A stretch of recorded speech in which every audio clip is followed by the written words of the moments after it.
So throughout ethics class, we have been talking a lot about morality and what is the right and wrong decisions. We have been reading a book, Second Chances by Chuck Gallagher, and in this book it goes on to explain about how Chuck got a second chance basically, and by going back and making the better decisions to improve his life.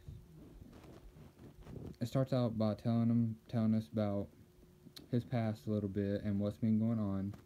And what's been going on in my perspective is Chuck, he was a man who was an investor. He invested a client's money, and whenever he invested that client's money, he would essentially go and steal the money, basically, and not invest it in proper ways and keep it for himself. Well, one day, it came to a real low, and one of his clients asked for their money back. Well, this is whenever Chuck, he knew he was about to be in a tough spot. He knew that everything was about to crash down on him. He knew that his career was about to be over. His marriage was about to be over.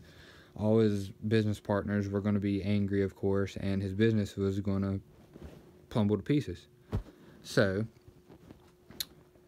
this is whenever Chuck goes and he has to tell his wife what's happened, everything, and throughout the book he keeps mentioning about how he keeps working to try to regain his trust back from his wife, and of course that's not happening. There's even a part in the book where Chuck, he calls a bunch of different people and hotlines and places to talk to doctors or like counselors or psychiatrists or something, just to talk to him because he needs somebody to talk to, because he's almost to that breaking point where he wants to kill himself. And our assignment was to find a main point about the book that sticks out to us, and throughout the book I found that responsibility was a main point that stuck out to me.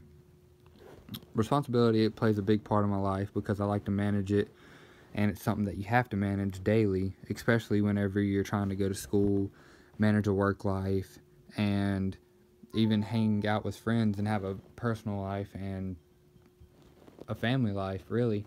And it's hard to do all three whenever there's just so much and you get overwhelmed by it. I've explained in my essay that responsibility is very overwhelming, and it's honestly something that you can't take lightly because it's always going to be there. You're always going to have to be there to make the right and wrong choice. And I read an article where it said that you have to take 100% responsibility for every action that you take, because you're the one who makes those decisions. You're the one that controls yourself. Yeah, people may persuade you to do one thing or another, but it's up to you to determine the right or wrong thing. In my future, I plan on being a successful person, and responsibility is something that is key, because you're gonna have to always do the right thing on your job. You're gonna have the responsibility to show up on time. You're gonna have the responsibility to do your job properly. It's something that's always gonna be there. And throughout the book, Chuck, he had to show that responsibility and take up for the actions that he did, and he even paid back the money to his clients. So this is a big key part that stood out to me, because like I said, responsibility is always going to be there, and it's something that's never going to go away. And since we have been studying about right and wrong decisions in ethics class, I have chosen to do my essay on responsibility, because I think responsibility and making the right and wrong choice goes hand in hand together. Because if it's your responsibility to do the right thing in society, obviously that's going to be a moral set out by society for you to do the right thing. So, like I said, responsibility is just a big key factor in my life, and I plan on using it in my future as well to be a successful person. And I just want to say thanks for listening, and I hope you have a good day.